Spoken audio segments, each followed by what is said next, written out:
She outlasted the timeline built around her. The timeline was clean, confident, and carefully explained, laid out as if the future were a straight path that could be measured, managed, and ultimately closed with polite certainty. Everyone accepted it, including her. This story matters now because we organize modern life around timelines: education, careers, health, aging. We trust them because they make uncertainty feel controllable.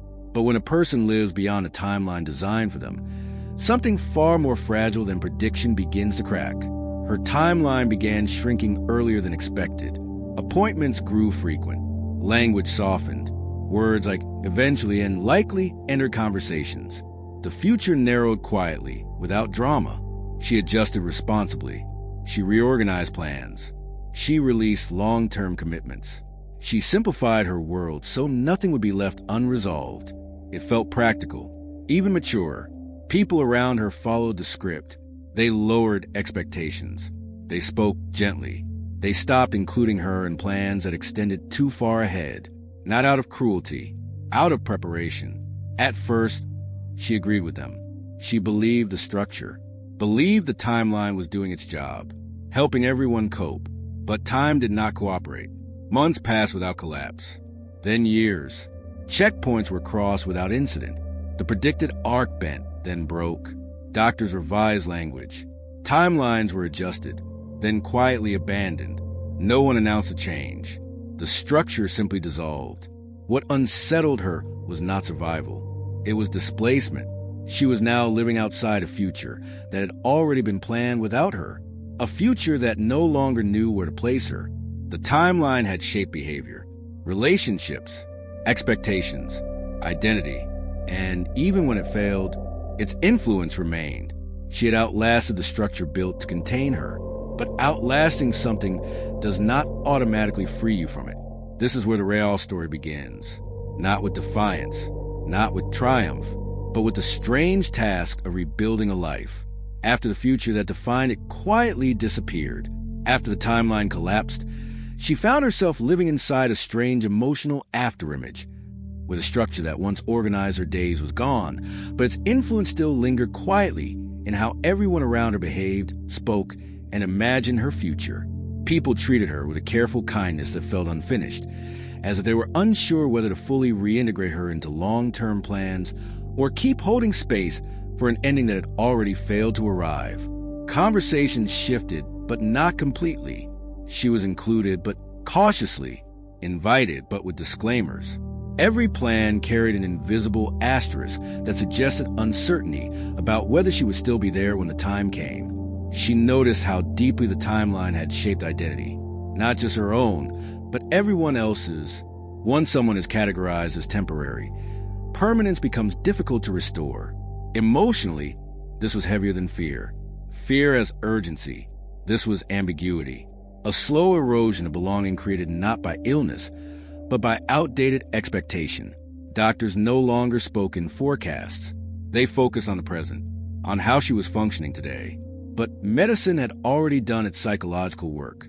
The future had been mentally shortened once, and that shortening resisted reversal.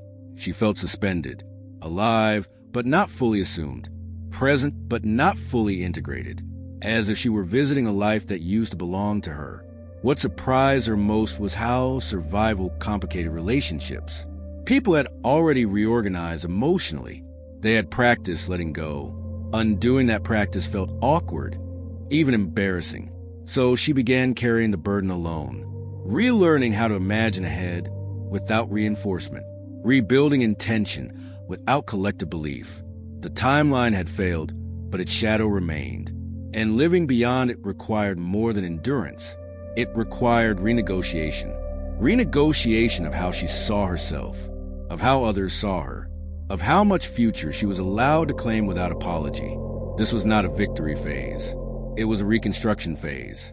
Quiet, internal, demanding, and beneath it all, a question pressed steadily forward. If the future no longer comes with instructions, how do you decide what to build next? The conflict reached its deepest point when she realized that outlasting the timeline had not automatically restored her agency, because living without a future script required a kind of internal authority she had never been asked to develop before. For years, decisions had been guided by structure, by checkpoints, by expectations that quietly told her what was reasonable to hope for and what was no longer worth beginning. When that structure disappeared, freedom did not arrive. Responsibility did.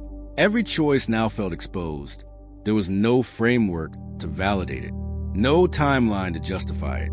If she planned, it was because she chose to believe. If she invested, it was because she accepted uncertainty. Emotionally, this was the most difficult phase, because rebuilding a future without collective agreement feels like standing alone against silence. No applause, no reassurance, just intention. She felt moments of resentment, not toward her body, not toward time, but toward the structure that had trained everyone, including herself, to think small, to shrink life preemptively, to treat imagination as optional. People around her sensed a shift, not because she announced it, but because her posture changed. She began speaking about months instead of weeks, about projects instead of maintenance, about continuity instead of contingency. This created discomfort, because asserting a future after being labeled temporary challenges social comfort. It forces recalibration, and recalibration takes effort. Doctors notice a change too, not in tests, but in engagement. She asked different questions now, not about risk, but about capacity. Not how long, but how fully. This was the emotional crest, because she was no longer responding to a failed timeline. She was building something in its absence. The paradox was clear. Outliving expectation is not liberating by default. It becomes liberating only when you reclaim authorship. And authorship is demanding. It asks you to imagine without permission, to plan without guarantees, to move forward without consensus. Standing at that edge, she understood something crucial. The timeline had not been taken from her. It had been returned. Empty. What she placed inside it next would define the rest of her life. The final realization was approaching, and it would not be gentle. The conflict reached its most demanding and emotionally exhausting point when she finally understood that outlasting the timeline had not restored freedom automatically, but had instead placed a full responsibility for imagining, choosing, and committing to a future entirely back into her own hands without guidance, reassurance, or collective belief.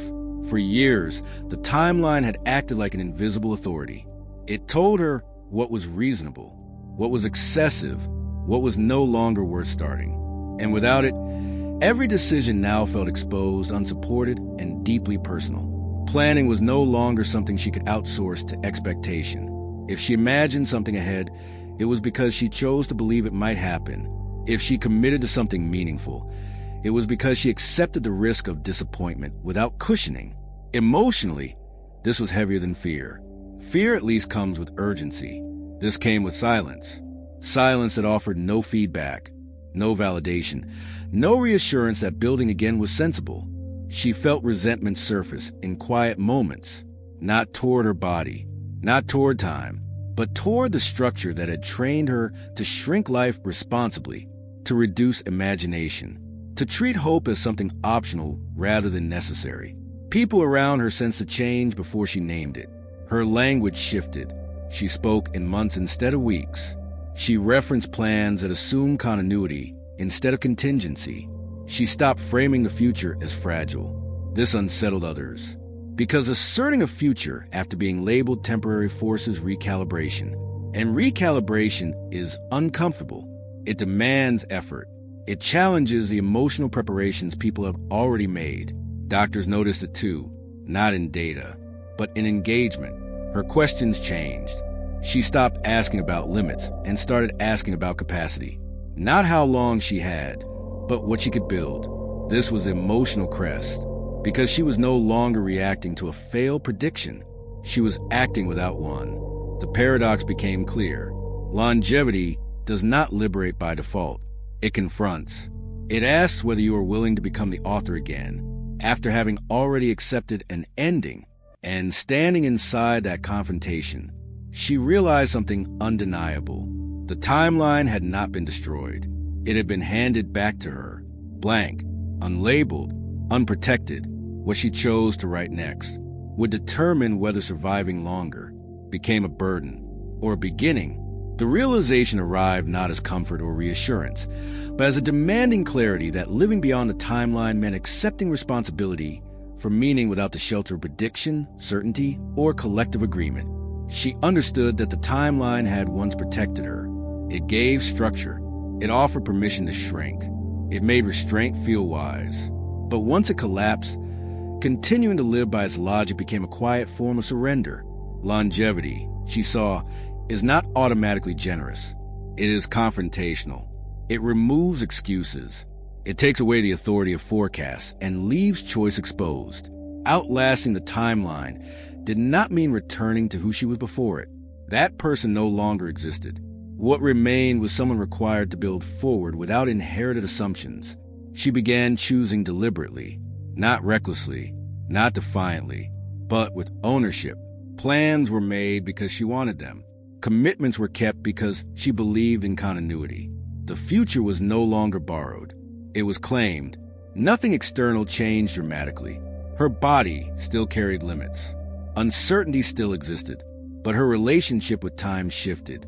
She stopped waiting for confirmation, stopped seeking validation, that imagining again was reasonable. She treated continuation as fact, not exception.